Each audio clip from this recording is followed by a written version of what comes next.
This week I provided an update for my Zirnitra cock-up last week, a change of strategy by Snuffed Out for the 4-H WWF hellcamp, Fraternity press a button they shouldn't have, the loot ferry gets super mean with a Proteus and a shuttle, SLYCE present their battle miners, Feythabolis is glassed as an alliance switches sides, Stainrus is under pressure as Red Menace Coalition acquire new allies, and Katia says new Aegean travellers visits the memorials of major player events. Hello, I'm Frost and this is your weekly EVE Online update.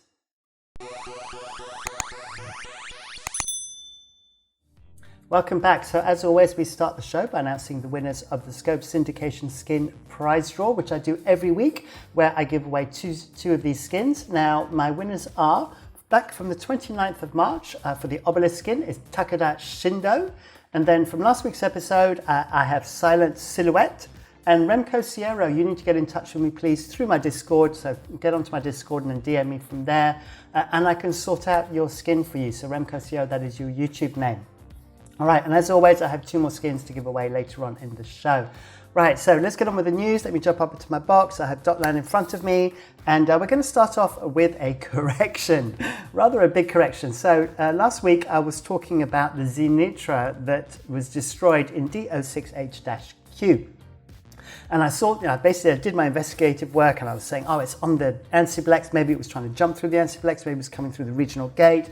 I got it completely wrong because I forgot to click on the related link, and I would have seen that associated to the Zirnitra kill was a 250 billion ISK battle report. Fortunately, a lot of people brought me up to date on this, and I can basically tell you what happened. So the way it all started off was Snuffed Out brought some Tempest Fleet issues to shoot the jump gate, said jump gate where all the battle took place and the Zirnitra died. So Snuffed Out came along with their TFIs, then Greater Trash Community then responded with some subcaps. Then, as I understand, Snuffed Out dropped a fax and a couple of dreads. And then at this point, Greater Trash Community decided to respond with a few dreads. And so this is where the Zirnitra came in, because the Zirnitra pilot thought, you know what, my ship has been station candy, my capital has been station candy for a while, and decided to just YOLO it into the fight, forgetting to even just take out all of the stuff. So it wasn't in suitcase mode. The pilot just simply hadn't taken the stuff out of the hold because it had just been sitting in the hangar. And so it got dropped in there. And then what we got is the counter drop from Snuffed Out, hence why we've got all of these dreads on here. At which point we then had supers drop in from Greater Trash Community, as well as kind of the subcap fleet of Nightmares and Munins. Then at that point, I think Snuffed Out, as I understand, had some issues with jump fatigue and stuff, so they started warping off to safes, and Greater Trash Community were kind of chasing them around, trying to get on some of these kills. Now, a couple of things to point out. Brave Collective showed up at the end just to whore on some kills, because obviously they heard the fight was taking place. And then the Raijus, which I spotted here, I thought initially that maybe these were involved, just in the system, but at a slightly different time. But no, they're actually on grid, which is, sort of big ball stuff there. And in fact, I can show you a video, which I have right here. As always, I link these videos in the description below. So what I'm going to show you here, let me just get that started, is basically you see all the Snuffed Out dreads there, and then you see some serious quad boxing here. Now, this pilot was actually running a Hell, an Arazu, one of the Raijus, and possibly the FC ship as well, judging by the comments that are going over the top and stuff. But anyway, it's worth watching just for the triple quad boxing, because it's one thing to do it with loads of subcaps or loads of capitals, but to kind of mix it up between an AT ship, a Hell, an Arazu, and something else is like pretty full on. So it makes for an interesting video, and now we know why the Zirnitra died. So turned out to be some good fights there. And in regards to the Raijus as well, they're actually being used for the purpose they were intended. They're damping ships. So they were basically damping the Snuffed Out Logi, and that was what they were flying around on grid doing. And in fact, they actually warped in to get some tackles towards the end as well. So like I said, big ball stuff there with the Raijus actually being used in fleet as well. So as I said, the link for this video is in the description below, so you can just check that out in your own time. And I have now made my major correction. All right, so let's move on. Let's go on to Veil of the Silent. So Veil of the Silent, it was actually a question that came up in the comments, was what's happening with the bubble camp in 4-HWWF, which is right here, which is the staging system of Fraternity and Winter Coalition as a whole. If we go back, I think it was towards the end of January now, basically Snuffed Out hot dropped on some Titans. They actually did destroy a couple of Titans, but then they got like loads and loads of dreads, like 60 dreads or something, caught in these bubbles. And then over the few weeks following that, there was a few extraction attempts, and there's quite a lot of stories about that. And then it kind of all died off. But no, the hell camp is still there. But what we're seeing now is, because there's only a few dreads left, and we're talking a minority of the dreads left now, that basically Snuffed Out have changed kind of their attitude towards these dreads. I think they've counted them as now lost dreads, and instead using them as basically as bait. And so I have a battle report here, and this battle report essentially showed two of these dreads, these two here, essentially logged in to the bubbles, and then the standard thing happens that there's a response fleet that comes up from Fraternity undock, and sometimes some of the big toys get a little bit excited and fly in a little bit early, which is what happened to one of these Nixes. I don't know which one it is, I can't remember if it's Trickster or JV, but one of these Nixes warped above the bubbles and started deploying fighters before the main fleet was there to kind of support it. This point, 3 revelations from Snuffed Out and a whole bunch of Stratios jumped in. So not often you see a Stratios fleet, so once again, Snuffed Out are competing with Initiative now for being the ship divas, because they're constantly bringing new stuff at the moment, which is like always good to see. So anyway, Stratios fleet and 3 revs drop on this Nyx and Bubblet and stuff, and a Minakawa managed to get to the Nyx before stop bubbles were put up between the Keepstar and the Nyx, therefore stopping any further faxes from getting there. Now, if you're wondering why a Minakawa was there, the Nyx fit from Winter Coalition is actually a dual tank doctrine. It's still basically an armor ship more than anything, but it does have, it gives up its drone navs and stuff in favor of extra tank. So that's kind of its default fit. So the Minakawa would have helped to some degree, not as much as an Apostle, but it was the first thing to get there and the only thing to get there. But what did happen was the Minakawa was destroyed, but the Revelations were unable to kill the supercarrier in time before the response fleet arrived. So the main message there, rather than the losses themselves, is more to kind of show that Snuffed Out have kind of changed their tack now, and are just seeing the dreads that are logged off as a content opportunity rather than actually trying to save them. Now, another little story here. I actually talked about this on my Twitch show, and I was actually logged into Eve at the time, so I could actually show you the strat index. Basically, there was a bit of a mistake made by Fraternity in the system of 4-HWWF, in that one of the directors at Fraternity was trying to make a statement and some kind of protest, and decided to hit the self-destruct button on the iHub in order to set off pings, etc., etc. Unfortunately, the same director forgot to reset the self-destruct, and so the iHub went poof and popped. Now, Fraternity were very, very quick to replace the iHub, but the damage is still done, because if you remember from all my coverage during the Pappy Imperium War, I talked about Sinojammers all the time and how you have to get to strategic index level 3, which takes 35 days before you can put a Sinojammer in. So the iHub having been reset means that that strategic index is now back down to 0, and now basically the staging system of Fraternity is without a Sinojammer for at least another 30 or so days. This happened, I think, on Friday of last week, so about 2 or 3 days ago. So yeah, a bit of a cock up there, and it wasn't just me making cock ups. So as you can see, a bit of a silly mistake to make, and yeah, lots of red faces in Fraternity at the moment about that. But there you go. So that is that. Now let's go move on a little bit. So let's go on to Geminate. So with Geminate, I just want to point out how I talked about last week that Fraternity decided they want to stay this constellation. They had enough of Arcos Core and psychotic tendencies living there. A week ago, Alcos Cod had already been pushed out. There was only one system left, which was the one that belonged to Tissue, aka Psychotic Tendencies, in UBX-CC that has now been taken. And now what we're seeing is that basically Geminate is split pretty much equally between Winter Coalition on the left and Pandemic Horde on the right. Now, in the system of EOA-ZC, I talked about the Loot Fairy in my introduction. And I just wanted to talk about this Proteus. So this Proteus was super blingy. It was a 12 billion-isk Proteus. The reason why is it had loads of officer mods on the bottom. So there was basically this mod here. You can see, I'm not going to say the names. We've got a capacitor power relay, we've got 2 drone damage amplifiers, and we had a couple of mag stats. And if we actually go down to the low slots, you can see all the low slots here were officer mods for a total value of 10 billion, and only one for $500 million actually dropped. There was also an Abyssal extra large Abyssal shield booster, which doesn't have a value on it, but it would have been super valuable as well. Probably off officer mods based on the officer mods on the bottom there. So the Loot Fairy said no, and very little dropped out of this ship, which was very unfortunate considering the bling value. And as you'll see later on, the Loot Fairy comes back and says no to a shuttle as well.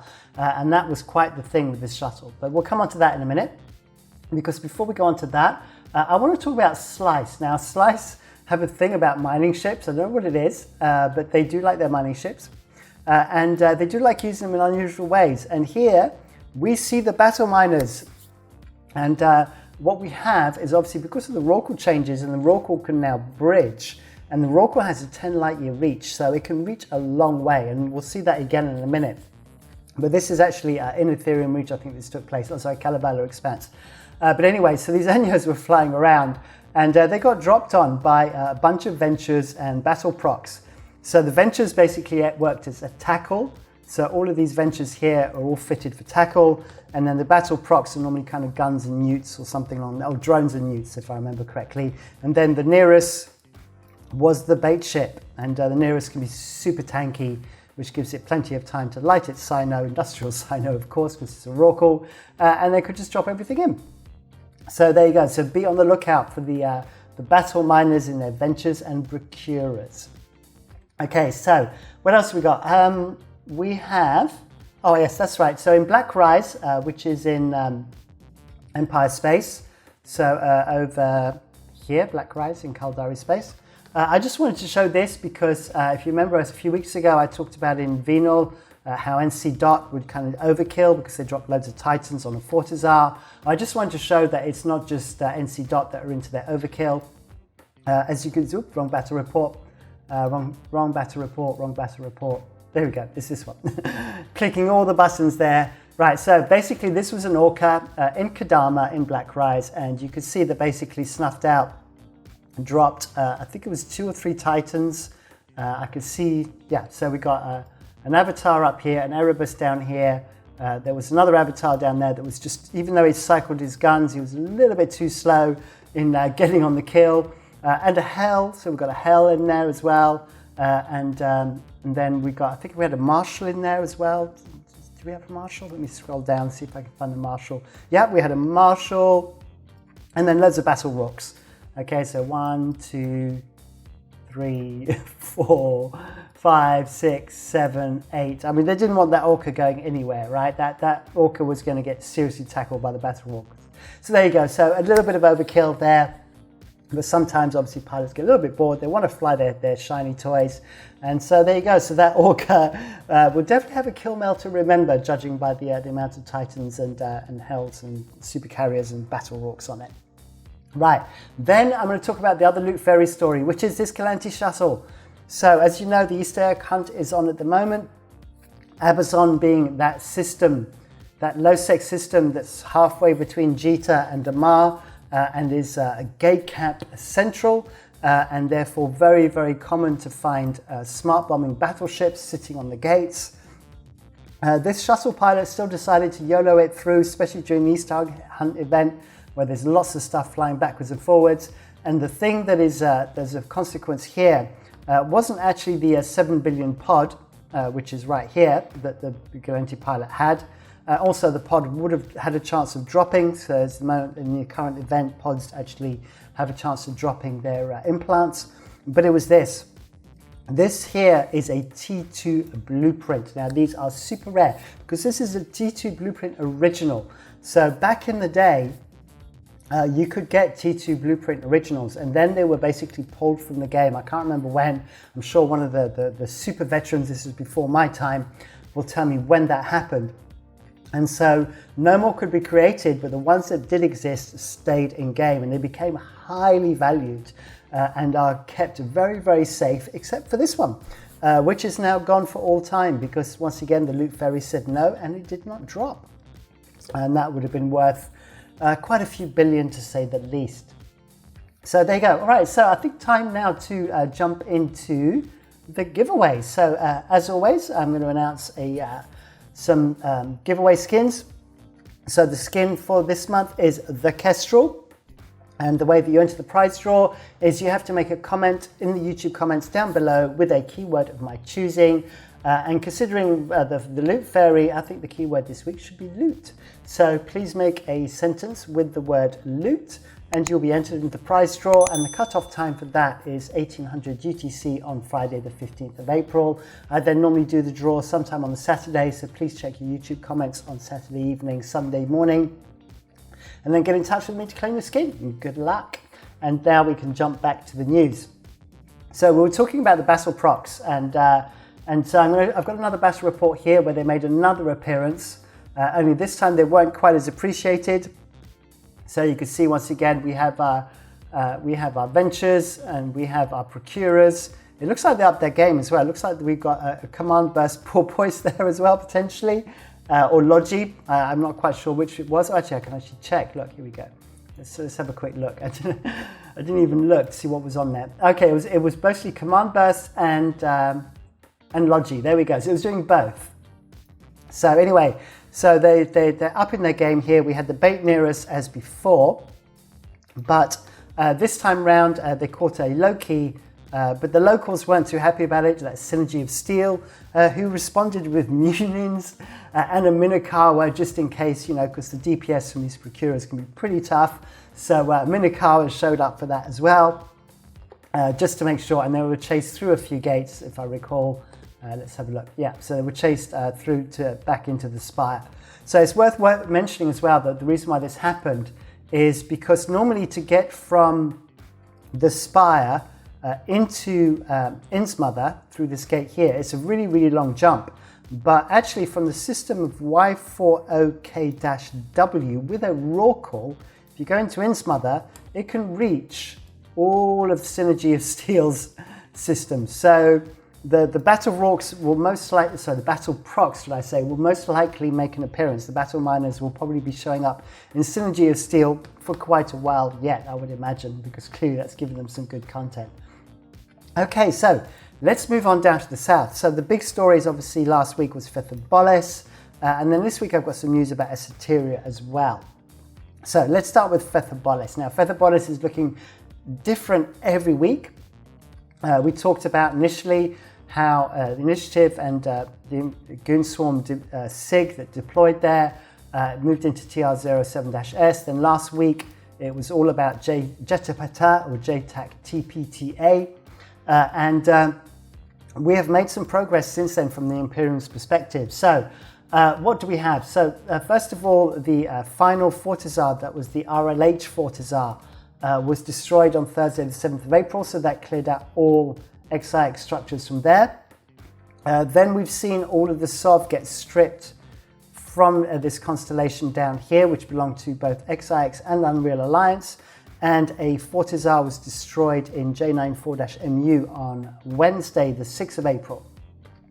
And then after that, we saw this iHub get taken. So let me start again. This iHub in 3L-Y9M. And then this constellation was glassed next. And now, as you could see, we're now moving down into this constellation, which is the next one that is being reinforced. On top of that, I kept saying as well, I kept making a mistake that I was saying the staging system of XIX was in U-B XU9. It wasn't. It was actually in NX5W-U, and I kept getting it wrong. And there was actually a jump gate in here, which I think went back towards Tenerife. So anyway, the Fortizar got destroyed. That's happened on Sunday, the 10th of April. So that was just yesterday at the time of filming. And then on top of that, there was a fight over all the jump gates that were around in the region. Let me see if I can find. So basically, here we go. So this is the Russian Legion of Honor Fortizar that was destroyed. Obviously, that was mostly all carriers, like they did the week before when they did the armor timer. This was the one in J94MU, which was just basically a bunch of Sleipnirs that showed up for that. Then we have the battle report, which you can see here, which is basically, for some reason, it groups all the jump gates together. It's confused me a lot on my Twitch show on Friday. But basically, there was a jump gate in each one of these systems, and all three were destroyed, basically just stopping all movement of Fire Coalition around Feythabolis. And you can see that basically avatars were dropped in there. And basically the Sleipnirs are heavily favoured at the moment by Goonswarm, those particular SIG, should I say. And then I think it was Serbs, yes, Serbs from the Initiative and Red Menace Coalition showed up to help on that one as well, with Fire Coalition and Pandemic Horde showing up in Eagles. So I think that's pretty much the story with that. And then obviously I've got the final Fortizar here, which was the one in NX5W, which basically, once again, we're seeing a lot of Titans and stuff showing up for this, and there's a couple of super carriers. So the Initiative getting very, very confident, throwing stuff around in Feythabolis, knowing they've pretty much removed now all staging structures that can be used by Fire Coalition. The Fire Coalition have pretty much given up on Feythabolis. This section down the bottom here, I've mentioned in the past, was owned by a single corporation in XIX called Voodoo Warriors, who kind of like to do their own thing. If you remember, they were when Feythabolis kind of got emptied at the end of the kind of the Papi Imperium conflicts, and when Test moved away and the alliances that were associated to in Legacy Coalition that got left behind moved out of the area, kind of XIX, this one corporation just kind of creeped in there. Now, Cosco, or Cosmic Coalition, have now switched sides. So they were originally in Fire Coalition, and they have now joined Red Menace Coalition. Red Menace Coalition living right next door in Esoteria. And another group that is in Red Menace Coalition is Spaceship Family, and we are seeing them move into the region down below through the other gate there that leads to Esoteria. So as this area is getting glassed by the Initiative and the Goonswarm SIG, or SIGs, should I say, I believe it is SIGs, what we're seeing is that the Imperium has no interest in actually owning Sov here, and Red Menace Coalition are clearly taking advantage of the fact and just kind of creeping in as stuff gets, iHubs get removed. Now, talking of Red Menace Coalition, I've got a lot of news for them as well. So we're going to jump over to Esoteria. So let's go into Esoteria. And so the first bit of big news is that Triumvirate and CVA, if you remember, they had gone up to Curse to fight Fire Coalition and find some fights up there. They have now moved into Esoteria. And they've actually moved into the old .RHP territory, which was here. RHP themselves have moved into some of Wrong's Wrong Alliance territory. I think Wrong Alliance messed up some of their builds, ended up losing some of their Sov, and they kind of took it as an opportunity to kind of move things around. So Triumvirate moved in, but the main thing about the Triumvirates moving in is that they are taking the fight to Stainrus. And they have caused a lot of problems for Stainrus. So Stainrus had a strong hold in JUD-V, and they were using, they had a jump bridge which led to VYJ-DA back to their homeland of Stain. And they've been very, very good at holding kind of this whole kind of west side of the of Esoteria for a long while. But Triumvirate, alongside Red Menace Coalition, are kind of pushing them back, and you're now seeing basically systems being taken back that were Stainrus. And that could end up very rude. I'm going to stop that there. I'm going to do it like this instead. There we go. And I'm going to make this one like that. That's better. All right. So anyway, so basically and CVA have now moved into Esoteria. Now, Triumvirate are not part of Red Menace Coalition. They are allied to Red Menace Coalition. What this means is that they're not required to show up for Red Menace Coalition fleets. They can choose their own fights. They can choose what they do.